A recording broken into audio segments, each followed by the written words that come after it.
नमस्कार दोस्तों, मेरा नाम है हरीश साहू और दोस्तों मैं आप लोग को क्लास 10th का मैथ्स पढ़ाता हूँ जो कि दोस्तों सीजी बोर्ड का है। ठीक है, तो दोस्तों चलिए हम पढ़ रहे हैं कक्षा 10वीं का अध्याय 3 जिसका नाम है एक चर वाले द्विघात समीकरण।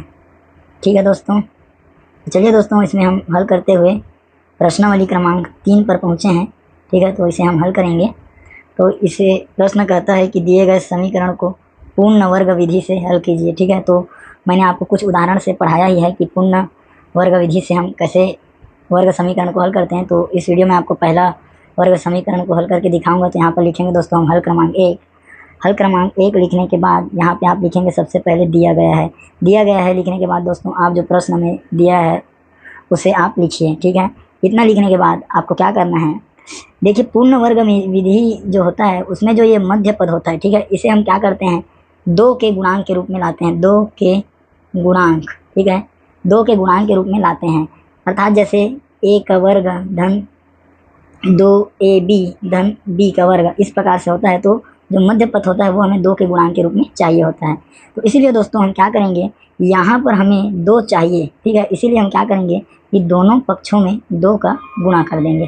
ठीक है, अब दोनों पक्षों में जब 2 का गुणा करेंगे तो यहाँ पर 1 गुणा होगा, यहाँ पर 2 का गुणा होगा, यहाँ पर। ठीक है, तीनों पदों में दोस्तों हम 2 का गुणा करेंगे। ठीक है, तो देखिए यहाँ पर 1 2 और यहाँ पर डबल 2, तो डबल 2 और ये उसका हो गया वर्ग। उसी प्रकार 1 का वर्ग था इसीलिए यह 2x का वर्ग हो गया। इसके बाद देखिए 2 और 1 का हमने गुणा किया तो यहाँ पर हमें 2x मिल गया। उसके बाद अब देखिए हम 4 और 2 का गुणा किए तो हमें 8 मिल गया।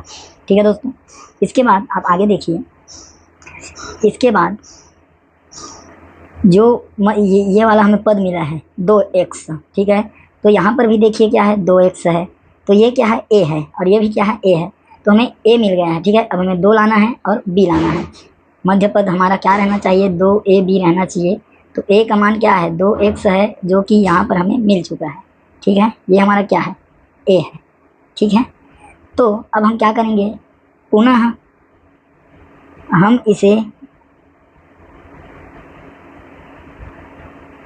2 के गुणांक के रूप में लाएंगे। ठीक है दोस्तों, तो उसके लिए हम क्या करेंगे कि ये जो मध्य पद है इसमें हम 2 का गुणा कर देंगे और 2 का भाग कर देंगे। ठीक है, तो इस प्रकार से मैंने यहाँ पर 2 का गुणा और भाग किया, ये इस प्रकार से कट जाएगा, इससे कोई अंतर नहीं आएगा। ठीक है, उसके बाद देखिए मैंने ये 2 और ये 2x को ऊपर में यहाँ पर मिला के लिखा और ये वाला जो 2 है इसे मैंने 1/2 के रूप में लिख लिया। ठीक है, और ये जो ऋण 8 है वो इधर पक्षांतर होकर क्या हो गया धन 8 हो गया। अब दोस्तों देखिए हमें ये 2 मिल गया।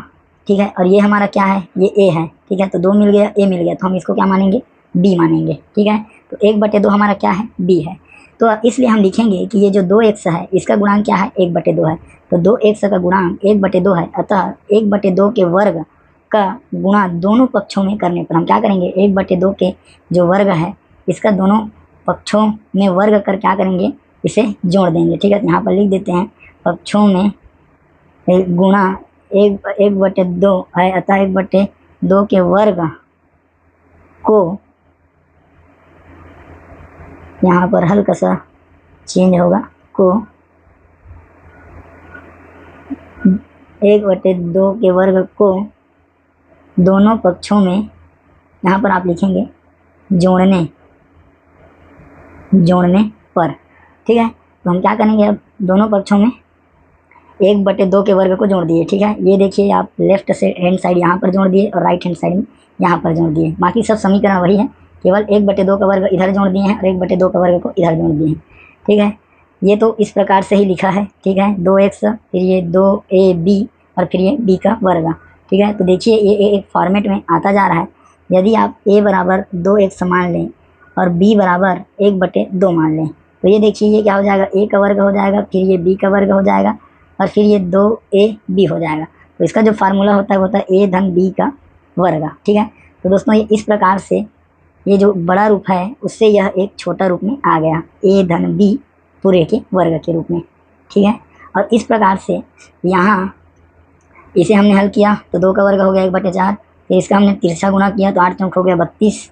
ठीक है, तो ये ए धन बी पूरे का वर्ग बराबर क्या है, ये 32 धन 1/4 मतलब क्या हो गए 33/4। ठीक है, अब हमने क्या किया, ये जो वर्ग है इसका हमने पक्षांतर किया, तो वर्ग का पक्षांतर क्या बन गया, करणी बन गया।